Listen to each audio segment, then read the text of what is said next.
Welcome to all of you. स्वागत है आप सभी लोगों का हमारे चैनल हिस्ट्री पॉइंट 95 में। देखिए आज हम लोग उत्तर प्रदेश लोक सेवा आयोग परीक्षा 2009 ये जो प्रीवियस ईयर पेपर हो चुका है कृषि का, तो उसको आज हम लोग सॉल्व करेंगे। ये 2009 का पेपर है। देखिए तो ये प्रीवियस ईयर का पेपर है ये। तो इससे पहले हमने आप लोगों को 2008 का पेपर सॉल्व करा रखा है। अगर आपने उसको नहीं देखा है तो हमारे चैनल पर आकर देख सकते हैं। देखिए ये पेपर जो है सम्मिलित चाहे वो सम्मिलित राज्य कृषि सेवा परीक्षा हो जो कि 1 अगस्त को होने वाली है, ठीक है, या फिर बीएड हो। बीएड का पेपर कब होने वाला है उसके लिए भी जो एग्रीकल्चर के स्टूडेंट हैं, बीएड का पेपर 6 अगस्त को होगा, ठीक है। तो बीएड के स्टूडेंट हो या फिर टीजीटी पीजीटी एग्रीकल्चर से संबंधित कोई भी स्टूडेंट हो तो उसके लिए पेपर बहुत ही इंपॉर्टेंट है, ठीक है। तो इसको आप लोग अच्छे से हल कर लीजिएगा। देखिए इसमें 120 क्वेश्चन है टोटल इस पेपर में, जिसको हम आप लोगों को 40-40 करके 3 सेक्शन में कराएंगे, ठीक है। चलिए शुरू करते हैं। अगर आप लोगों ने चैनल को सब्सक्राइब नहीं किया तो चैनल को सब्सक्राइब और वीडियो को लाइक ज़रूर कर दीजिए। चलिए शुरू करते हैं। देखिए पहला क्वेश्चन है, इसको जूम कर लेते हैं। पहला क्वेश्चन है कृषि जलवायु क्षेत्र का कौन सा भाग नहीं है। तो कृषि जलवायु क्षेत्र का कौन भाग नहीं, ये यहाँ पर देखना है। तो ऑप्शन है मृदा, प्रजाति, तापमान या फिर स्थलाकृति। तो देखिए यहाँ पर वैरायटी जो है कृषि जलवायु क्षेत्र का भाग नहीं होता है, तो इसका राइट आंसर क्या हो जाएगा, सी, ठीक है। यहाँ पर जलवायु के भाग ये देखिए लिखा है यहाँ पर मृदा, तापमान, स्थलाकृति और जलवायु, ठीक है। नेक्स्ट देखिए यहाँ पर नेक्स्ट है उत्तर प्रदेश में जलवायु कृषि क्षेत्र हैं और उनसे संबंधित मतलब डिस्ट्रिक्ट लिखा हुआ है सामने। तो कौन से डिस्ट्रिक्ट किस जलवायु क्षेत्र में आती है, ये यहाँ पर आप लोगों को मिलान करना है, ठीक है। तो देखिए यहाँ पर पश्चिमी मैदानी क्षेत्र में कौन आ जाएगा, तो पश्चिम में कौन है, तो गौतम बुद्ध नगर, ठीक है। मध्य मैदानी क्षेत्र में कौशाम्बी आ जाएगा, ठीक है। और बुंदेलखंड क्षेत्र में ललितपुर और पूर्वी मैदानी क्षेत्र में सिद्धार्थनगर आ जाएगा, ठीक है। तो इसका राइट आंसर क्या हो जाएगा, 3, 1, 4 और 2। देखते हैं 3, 1, 4, 2, राइट आंसर डी हो जाएगा, ठीक है। देखिए यूपी में जो है 9 कृषि जलवायु क्षेत्र हैं और पूरे अगर भारत की बात करें तो भारत में कितने हैं, तो भारत में 15 जलवायु क्षेत्र हैं, ठीक है। इसको आप लोग याद रखिएगा। यूपी में ये 9 जलवायु क्षेत्र हैं, उनके सामने उनके डिस्ट्रिक्ट लिखिए। अगर आप लोग इनका इसका स्क्रीनशॉट लेना चाहें तो ले सकते हैं। नेक्स्ट देखिए अलसी में कौन सी किस्म जो है वो बहुउद्देशीय नहीं है, ये यहाँ पर पूछा गया है। ऑप्शन है गरिमा, पार्वती, गौरव या फिर शिखा। तो देखिए यहाँ पर अलसी की कौन सी प्रजाति जो बहुउद्देशीय नहीं होती है, तो कौन सी नहीं होती है, गरिमा नहीं होती, ठीक है। एक सेकंड, ये हम लोग दूसरे पेज पे आ गए, इसी पेज पे रहते हैं पहले। ये देखिए यहाँ पे ये करते हैं पहले। एसआरआई पद्धति द्वारा धान की खेती की जाती है, तो इसमें जो बीज दर कितनी होनी चाहिए ये पूछा गया है। तो एसआरआई पद्धति देखिए कहाँ से ली गई है, तो मेडागास्कर में की जाती है, ठीक है। मेडागास्कर कहाँ पे है, तो हिंद महासागर का द्वीपीय देश है ये मेडागास्कर। तो यहाँ पर की जाती थी, यहीं से ये ली गई। ये धान रोपाई की एक पद्धति है, इसमें 6 से 8 केजी ये मतलब गेहूँ ही प्रति हेक्टेयर के लिए पर्याप्त होता है, ठीक है। बढ़ते नेक्स्ट, देखिए ए इसका राइट आंसर हो जाएगा। अगर पूछा जाए कि इसके जनक कौन है, तो देखिए फादर हेनरी डिलोनिये, ठीक है। नेक्स्ट है रोपित धान में अधिकतम किल्ले निकलने की अवस्था कौन सी होती है। ऑप्शन है रोपाई से 20 से 25 दिन बाद, रोपाई के 35 से 40 दिन बाद, या फिर रोपाई के 55 से 60 दिन बाद, या फिर 60 से 65 दिन के बाद। तो इसका राइट आंसर क्या हो जाएगा, अधिकतम किल्ले कब निकलते हैं, तो रोपाई के 35 से 40 दिन के बाद, ठीक है। बढ़ते हैं नेक्स्ट देखिए अलसी की कौन सी प्रजाति जो है बहुउद्देशीय नहीं है। ऑप्शन है गरिमा, पार्वती, गौरव और शिखा। तो इसकी गरिमा पार्वती जो गरिमा प्रजाति है, गरिमा वैरायटी अलसी की, यह मतलब द्विउद्देशीय नहीं है, बाकी तीनों जो है द्विउद्देशीय है, ठीक है। अलसी, इससे तेल भी निकाला जाता है, देखिए यहाँ पर ये लिखा है, ठीक है। अलसी की अन्य किस्में भी यहाँ पे लिखी हैं, नीलम, हीरा, मुक्ता, लक्ष्मी 27, ठीक है, चंबल, श्वेता, शुभ्रा, शारदा, शीला, ठीक है। तो इसको आप लोग स्क्रीनशॉट ले सकते हैं याद करने के लिए अगर आप लोगों को और ज़्यादा ज़रूरत हो। सरसों की फसल में विगलन की संतुष्टि है, तो बुआई के 10 दिन बाद, बुआई के 20 दिन बाद, बुआई के 30 दिन बाद, या फिर बुआई के 40 दिन बाद। तो देखिए यहाँ पर थिनिंग प्रक्रिया सरसों में कितने दिन बाद होनी चाहिए, तो थिनिंग प्रक्रिया में बुआई के जो है 20 दिन बाद होनी चाहिए। इस प्रक्रिया में होता क्या है कि जो सरसों के जो प्लांट करीब करीब हो जाते हैं, मतलब पास पास अगर उगाते हैं तो उनको दूर किया जाता है, ठीक, मतलब जो एक्स्ट्रा प्लांट होते हैं उनको हटा दिया जाता है, ठीक है। तो ये बुआई से कब करना चाहिए, तो बुआई के 20 दिन बाद करनी चाहिए, ठीक है। बढ़ते नेक्स्ट, देखिए 20 से 25 दिन के बाद की करनी चाहिए थिनिंग प्रक्रिया। और प्लांट को 10 से 15 सेंटीमीटर की दूरी पर कर देना चाहिए, ठीक है। अगर इससे कम दूरी पर कोई भी प्लांट है तो बीच के प्लांट हटा देने चाहिए, वही थिनिंग प्रक्रिया हो जाती है। नेक्स्ट देखिए, मूंगफली के दाने में पाया जाता है 35% ऑयल, 40% प्रोटीन, या फिर 40% ऑयल, 20% प्रोटीन। देखिए इसका राइट आंसर यही है, ठीक है। जो मूंगफली का दाना होता है उसमें 20% प्रोटीन पाया जाता है और 45% ऑयल पाया जाता है, ठीक है। और यही अगर उसकी बात करें सोयाबीन की, तो सोयाबीन के दाने में 42% प्रोटीन होता है, ठीक है। और सोयाबीन के दाने में ऑयल कितना होता है, तो 20% होता है। तो इसका राइट आंसर क्या हो जाएगा, बी हो जाएगा, ठीक है। देखिए प्रोटीन कितना होता है, 26% होता है, या आप लोग याद रखिएगा। और मूंगफली में तेल कितना होता है, 45% होता है। शायद हमने ऊपर आप लोगों को 20% बता दिया, इसको आप लोग 26% होता है, ये आप लोग याद रखिएगा, ठीक है। तिल में प्रोटीन कितना आता है, 18 से 20%। तिल में तेल कितना होता है, 46 से 52%। कुसुम में देख लीजिए, तो सबसे ज़्यादा प्रोटीन अगर बात करें तो सबसे ज़्यादा प्रोटीन जो है सोयाबीन में होता है, ठीक है, 42%। और सोयाबीन में जो है तेल 20% होता है। बढ़ते नेक्स्ट है, यहाँ पर जौ की प्रजातियाँ लिखी हुई हैं और उनका यूज लिखा है, जैसे कि ज्योति, हरितमा, नरेंद्र जोंटू, ठीक है। तो इनको आप लोगों को मैचिंग करना है, ठीक है। तो इसका राइट आंसर क्या हो जाएगा, देखिए ज्योति जो है सिंचित क्षेत्र में होती है, तो इसका तो पहले का पहला हो जाएगा, ठीक है। और हरितिमा जो है सिंचित पिछेती बुआई है, ये भी ठीक है। और नरेंद्र जो टू होता है ये असिंचित क्षेत्र के लिए होता है। और माल्ट के लिए एक प्रजाति होती है, देखिए यहाँ पर माल्ट के लिए प्रगति प्रजाति है, यहाँ पर लिखा हुआ है ये प्रगति, तो ये माल्ट के लिए होती है। तो इसका राइट आंसर क्या हो जाएगा, डी हो जाएगा, ठीक है। आप लोग देख लीजिएगा। बढ़ते हैं नेक्स्ट निम्नलिखित में से किस सह फसली खेती का लाभदायक प्रभाव उस फसल पर आपस में पड़ता है। तो काफ़ी फेमस क्वेश्चन है ये, देखिए शरतकालीन गन्ना आलू, शरतकालीन गन्ना राई, शरतकालीन गन्ना चना, गन्ना या फिर गेहूँ। तो देखिए गन्ना और आलू, ठीक है। इन दोनों का मतलब प्रभाव जो है पॉजिटिव पड़ता है, यानी कि अगर इन दोनों को अगर साथ में उगाते हैं तो अगर इतना इनका प्रोडक्शन इतना ज़्यादा हो जाता है दोनों का कि अगर इनको अलग अलग उगाया जाए फिर भी मतलब इनके प्रोडक्शन उतना ही होगा, अगर साथ में उगाया जाए तब भी कोई फ़र्क नहीं पड़ेगा, ठीक है, प्रोडक्शन पर। तो क्या हो जाएगा ये कि सह फसली खेती लाभदायक प्रभाव, ठीक है।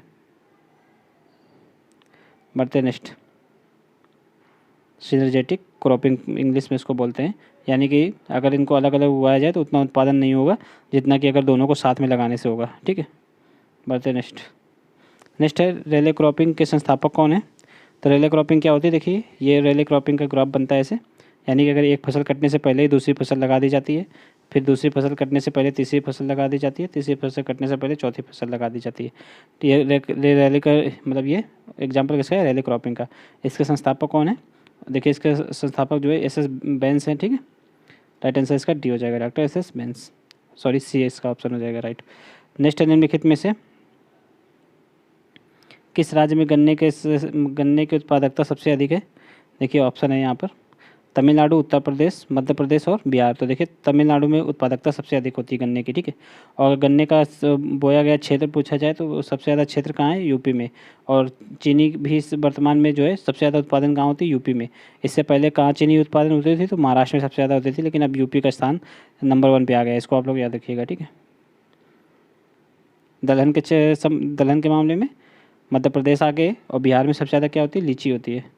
बढ़ते नेक्स्ट है बीज शोधन में प्रयुक्त रसायनों का क्रम क्या है। तो देखिए बीज शोधन में कौन कौन से रसायन प्रयुक्त होते हैं उनका क्रम यहाँ पर देखिए है। देखिए तीनों में ऑप्शन में तो आपको सेम है, लेकिन क्रम यहाँ पे पूछा गया है, बस क्रम बताना है। तो सबसे पहले आप लोग क्या डालेंगे, कवकनाशी, कीटनाशी, फिर उसके बाद जीवाणु कल्चर, ठीक है, यानी कि फंजीसाइड, इंसेक्टिसाइड, उसके बाद बैक्टीरियल कल्चर। इसका राइट आंसर भी यही होगा, ठीक है, यही क्रम में डालना चाहिए, आप लोग इसको याद रखिएगा, काफ़ी बार ये क्वेश्चन पूछा गया है।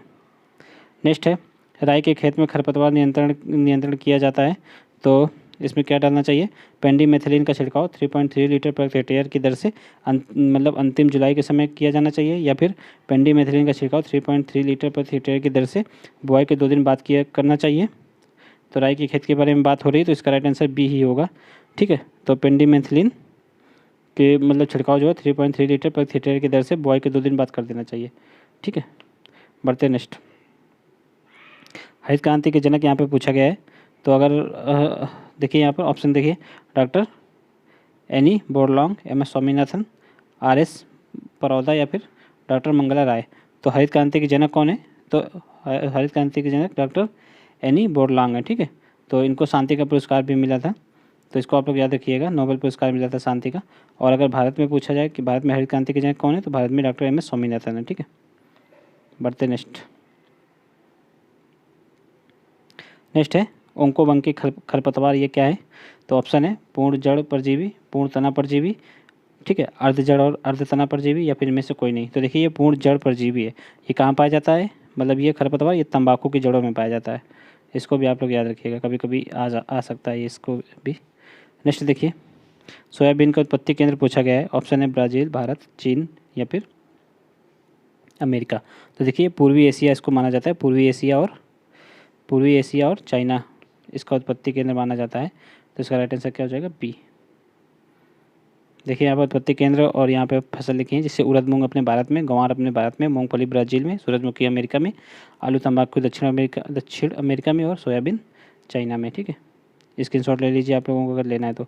नेक्स्ट है स्थानांतरी खेती का पर्यायवाची क्या है? बरानी खेती, पैरा खेती, यथार्थ खेती या फिर झूमिंग कृषि। तो इसका राइट आंसर झूमिंग कृषि हो जाएगा, ठीक है। स्थानांतरित खेती, इसमें क्या होता है कि मतलब ये ज़्यादातर अपने नॉर्थ ईस्ट स्टेटों में फेमस है, ठीक है।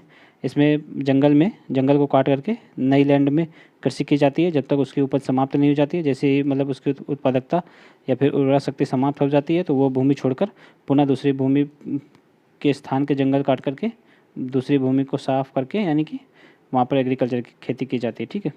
तो हर बार यानी कि नई जगह पे जाकर के खेती की जाती है, इसलिए इसका नाम है स्थानांतरित खेती, ठीक है, शिफ्टिंग कल्टीवेशन।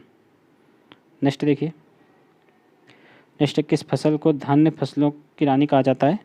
ठीक है, क्वीन ऑफ सीरियल्स। तो क्या किसे कहते हैं? धान, मक्का, गेहूँ या फिर जौ। तो देखिए मक्का को कहते हैं क्वीन ऑफ सीरियल्स, ठीक है। इसको आप लोग याद रखिएगा, गलती मत कीजिएगा। देखिए यहाँ पर मसालों की रानी छोटी इलायची, सफ़ेद सोना, कपास, मसालों का राजा काली इलायची, ठीक है। बढ़ते नेक्स्ट, सर्वाधिक उष्मा सहन करने वाली गेहूं की प्रजाति पूछी गई है। ऑप्शन है PBW 343, PBW 443 के 307 या फिर DBW 14। तो इसकी राइट आंसर DBW 14 ही है। सर्वाधिक उष्मा सहन करने वाली जो है गेहूं की प्रजाति DBW 14 है, ठीक है। इसको आप लोग याद रखिएगा। नेक्स्ट है देखिए, SR पद्धति द्वारा धान उगाने की विधि का अन्वेषण हुआ है। तो ये देखिए इसका पहले भी क्वेश्चन मिल चुका है, क्वेश्चन नंबर 2 शायद यही था। तो ये कहाँ से? मेडागास्कर से लिया गया है, ठीक है। इसमें कितनी बीज दर लगती है? बीज दर 8 से 6 kg, मतलब 6 से 8 kg लगती है, ठीक है। इसकी रोपाई जो है मतलब बेड़ कितने दिन में तैयार हो जाती है? तो इसकी 9 से 10 दिन में तैयार हो जाती है, ठीक है। 9 से 12 दिन लगते हैं, ठीक है। इसको आप लोग याद रखिएगा। देखिए यहाँ पर डिस्क्रिप्शन में लिखा होगा, डिस्क्रिप्शन में नहीं लिखा, ठीक है। इस मतलब जनक कौन है? तो फादर हेनरी डी लॉली ने, ठीक है। इसको आप लोग याद रखिएगा। कैनोला एक प्रजाति है, ऑप्शन है सूरजमुखी की, अलसी की, कुसुम की या फिर सरसों की। देखिए कैनोला सरसों की प्रजाति है, ठीक है। इसको आप लोग याद रखिएगा। देखिए कैनोला जो है सरसों की प्रजाति है। सरसों की अन्य प्रजातियाँ देखिए यहाँ पर क्रांति, परुणा, कृष्णा, पीताम्बर, ठीक है, पूसा सोनिमा, ये एक ही नाम है, पूसा सोनिमा, पूसा अग्रणी, महक, पूसा करिश्मा। नेक्स्ट देखिए, 0 ड्रिल कम 40 ड्रिल की सहायता से गेहूं की बुआई के समय पहले किया जा सकता है। देखिए यहाँ पर होता क्या है, जीरो कम ड्रिल तकनीकी में इसमें मतलब बिना जुताई के ही मतलब गेहूं के बीज बो दिए जाते हैं। धान की फसल तैयार होती है, धान के फसल के पश्चात धान की फसल की खेती की कटाई के मतलब 4 से 6 दिन पहले ही गेहूँ बो दिया जाता है। इससे जो है गेहूँ की जो पैदावार है, या फिर या कहें कि गेहूँ की जो मतलब प्लांट उगने का समय है, वो 7 से 10 दिन पहले उगाता है, ठीक है।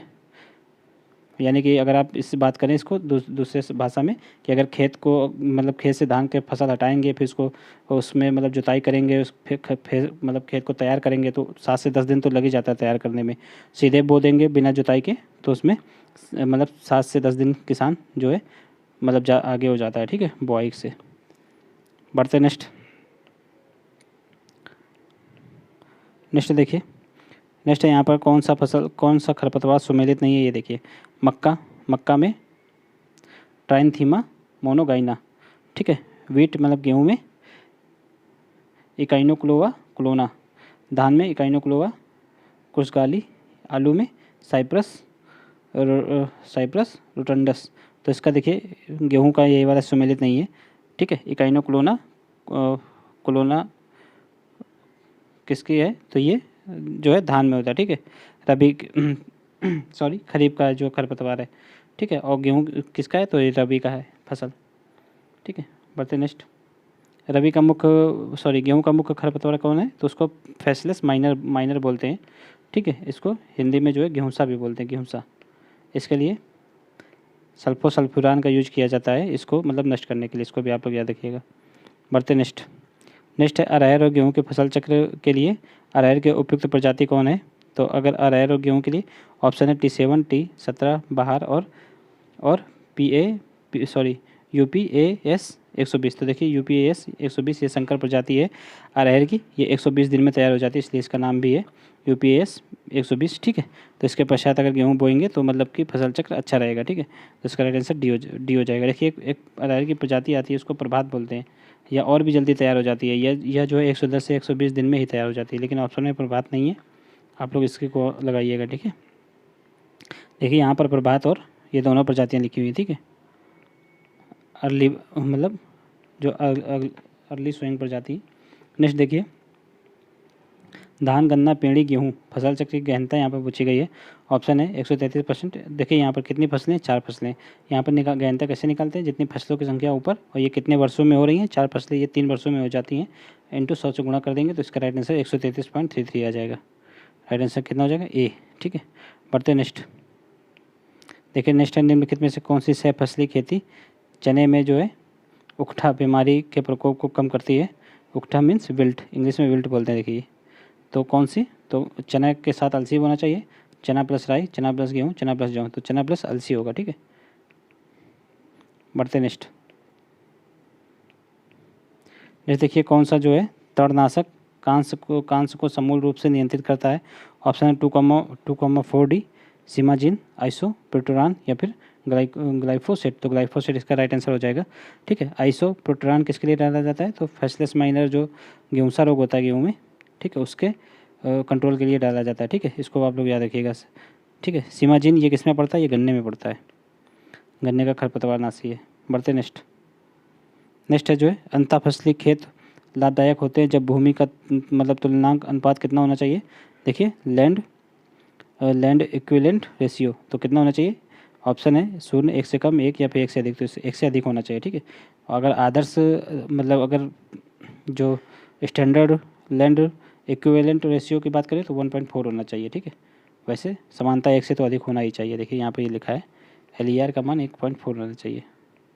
नेक्स्ट है सूखे की स्थिति में ज्वार के पौधे के किसी भाग में धुरिन का संश्लेषण हो जाता है, तो किस भाग में हो जाता है। देखिए धुरिन क्या होता है, ये हाइड्रोसाइनाइड होता है। तो ये मतलब पौधे सूखे की स्थिति में ज्वार के कहाँ पे होता है, तो पौधे में, पत्ती में, तने में या फिर सभी भागों में। तो देखिए जड़ों में ये संश्लेषित हो जाता है, ठीक है, सिंथेसाइज हो जाता है। देखिए हाइड्रोसाइनिक अम्ल होता है ये, ठीक है। ये मतलब अगर इसकी 0.5% से अधिक मात्रा हुई तो ये जानवरों के लिए खतरनाक हो जाता है, ठीक है, विषैला हो जाता है। देखिए 0.5 ग्राम अगर SCN पशुओं की मृत्यु के लिए उत्तरदायी होता है, ठीक है। बढ़ते नेक्स्ट। देखिए नेक्स्ट गेहूँ शोध निर्देशालय कहाँ है। ऑप्शन है हैदराबाद, बेंगलुरु, करनाल या फिर लुधियाना। तो करनाल में, ठीक है, गेहूँ शोध निर्देशालय करनाल में, इसको आप लोग याद रखिएगा। नेक्स्ट है केंद्रीय भूमि और जल संरक्षण शोध एवं प्रशिक्षण संस्थान का हेडक्वार्टर कहाँ है। ऑप्शन है आगरा, चंडीगढ़, देहरादून या फिर उट कमांड। तो ये देहरादून में स्थित है, इसको आप लोग याद रखिएगा, ठीक है। नेक्स्ट है देखिए यहाँ पर प्रमुख मतलब संस्थान के बारे में आप लोग इसको स्क्रीनशॉट ले सकते हैं। कजरी कहाँ है, जोधपुर में, ठीक है। Centre soil salinity research institute, ये भी करनाल में, ठीक है। Indian institute of soil science, ये भोपाल में। तो इसको आप लोग याद रखिएगा। नेक्स्ट निम्नलिखित में से किस जल विभाग का जल जो है पौधों के लिए उपलब्ध होता है। तो अवेलेबल वाटर कौन सा होता है, तो जिसका 0.33 से कितना होता है, 15 बार तक, ठीक है। अगर यहीं पर अगर पूछा जाए किसका ग्रेविटेशनल वाटर का कितना होता है, यानी कि गुरुत्वीय जल का, तो 0.33 से 31 बार तक होता है, इसको आप लोग याद रखिएगा। और जो अवेलेबल होता है उसका 0.33 से 15 बार तक होता है। देखिए यहाँ पर कोई ऑप्शन मिल रहा है 0.3 से 15 बार, सी, ठीक है। राइट आंसर सी हो जाएगा। देखिए यहाँ पे कैपिलरी वाटर का 0.33 से 31 बार होता है, ठीक है। अवेलेबल वाटर का, ये अवेलेबल वाटर के बारे में क्वेश्चन पूछा गया है। बढ़ते नेक्स्ट। नेक्स्ट है धान में जल की मांग कितनी होती है, 1500 mm, 1200 mm या फिर 1000 या फिर 900। तो देखिए 1500 mm होती है, राइट आंसर ए हो जाएगा। ये देखिए जल की मांग है, इसको आप लोग स्क्रीनशॉट ले सकते हैं। विभिन्न फसलों में कितना जल चाहिए। नेक्स्ट है देखिए एक ही खेत में एक से अधिक समय में विभिन्न ऊंचाइयों वाले पौधों के उगाने को क्या कहते हैं। तो बहुफसली खेती, बहुमंजिली खेती, अविराम या फिर मिश्रित खेती। तो मल्टी स्टोरी क्रॉपिंग बोलते हैं, ठीक है। राइट आंसर क्या हो जाएगा, बी हो जाएगा। बढ़ते हैं नेक्स्ट देखिए नीलहरित शैवाल द्वारा नत्रजन का अनुमानित स्थिरीकरण कितना होता है। तो नीलहरित शैवाल द्वारा कितना होता है। तो देखिए नीलहरित शैवाल द्वारा जो कितना होता है, ये करीब 20 से 25 kg तक हो जाता है, ठीक है। इसको आप लोग याद रखिएगा, सॉरी 20 से 30 kg होता है। और एजोला द्वारा कितना होता है, एजोला द्वारा 40 से 60 kg होता है। इसको भी आप लोग याद रखिएगा। देखिए यहाँ पर राइट आंसर नीलहरित शैवाल का, तो राइट आंसर इसका तो ए हो जाएगा, ठीक है। 15 से 30 होता है, यहाँ पर हमने 20 से 30 बताया। आप लोग को अलग अलग डेटा मिलता है हर एक बुक में, थोड़ा बहुत ऊपर नीचे हो जाता है। देखिए एजोला का 40 से 60, ठीक है सबसे। और इसका देखिए फ्रैंकिया सहपरजीवी, इसका कितना होता है सहजीवी का, तो 30 से 100 30 से 150 तक होता है, 150 तक। नेक्स्ट है सोयाबीन में नाइट्रोजन स्थिरीकरण के लिए जिम्मेदार, ये काफ़ी बार क्वेश्चन आया है, इसको तो आप लोग स्टार लगा लीजिए, ठीक है। राइजोबियम लिग्यूमिनोशरम, तो ये इसमें नहीं होता है, ठीक है, ये दालों में होता है। इसके लिए देखिए राइजोबियम जेपोनिकम होता है, ठीक है। ये देखिए यहाँ पर rhizobium japonicum, right answer D हो जाएगा, ठीक है। फैसियोली ये किस में होता है, उड़द और मूंग में, ठीक है। मिलीलोटी ये देख लीजिए लूसर्न में होता है, लूसर्न, ठीक है। फैसियोली उड़द और मूंग में। बढ़ते नेक्स्ट है टेट्राजोलियम क्लोराइड का उपयोग किस परीक्षण में किया जाता है। ऑप्शन है बीज के अंकुरण, बीज की जीवन क्षमता, बीज की शुद्धता या फिर उपयुक्त में से कोई नहीं। तो देखिए बीज की जीवन क्षमता, ठीक है, सीड वायबिलिटी के लिए किया जाता है, ठीक है, टेट्राजोलियम क्लोराइड। और भी एक वो है पोटेशियम KMnO3 के द्वारा भी इसका जो है परीक्षण किया जाता है, देखिए, ठीक है, जनन क्षमता का KMnO4 के द्वारा, ठीक है। और ग्रोडेक्स परीक्षण के द्वारा भी किया जाता है, इसको आप लोग याद रखिएगा। ग्रोडेक्स परीक्षण के द्वारा जो है बीज के अंकुरण का अंकुरण क्षमता को ज्ञात किया जाता है, ठीक है। बढ़ते हैं नेक्स्ट, 1 किलोग्राम नाइट्रोजन की मात्रा में यूरिया का संतुलनांक कितना होता है। देखिए यूरिया जो है कितनी होती है, यूरिया में नाइट्रोजन कितनी होती है, तो 86% होती है, 46%। अगर 1 किलो में पूछा है तो कितना हो जाएगा 100/46, तो कितना निकल के आएगा 2.22 आएगा। देखिए यहाँ पर 2.22, राइट आंसर क्या हो जाएगा सी। बढ़ते नेक्स्ट, कौन सी भूमियाँ जो है धानों की खेती के लिए सबसे अधिक उपयुक्त हैं। धान की खेती के लिए पूछा गया है, नहीं धान नहीं, किरसल मीन्स अनाज। तो कौन सी, जलोढ़ मृदाएँ, लाल मृदा, लेटेराइट या फिर काली। तो देखिए जलोढ़ मृदा सबसे उपयुक्त है, ठीक है। सबसे ज़्यादा इसी में जो है किरसल यानी कि धानों को बोया जाता है। बढ़ते नेक्स्ट देखिए, नेक्स्ट क्वेश्चन है मक्के में सफ़ेद कल का बीमारी हो जाती है लोहे की कमी से, जिंक की कमी से, मैग्नीशियम की कमी से या फिर नाइट्रोजन की कमी से। तो ये जिंक की कमी से हो जाता है मक्के में, ठीक है। मक्के और सरसों में दोनों में सफ़ेद कल का बीमारी हो जाती है, तो जिंक की कमी से होती है, ठीक है। देखिए राइट आंसर बी हो जाएगा। तो यहाँ पर हम लोगों ने 40 क्वेश्चन देख लिए। अब हम लोग अगले सेट में इसके जो है 40 से 80 नंबर तक क्वेश्चन देखेंगे, ठीक है। अगले सेट में इसके पार्ट 2 में देखते हैं, ठीक है। चलिए मिलते हैं नेक्स्ट वीडियो में, तब तक के लिए जय हिंद।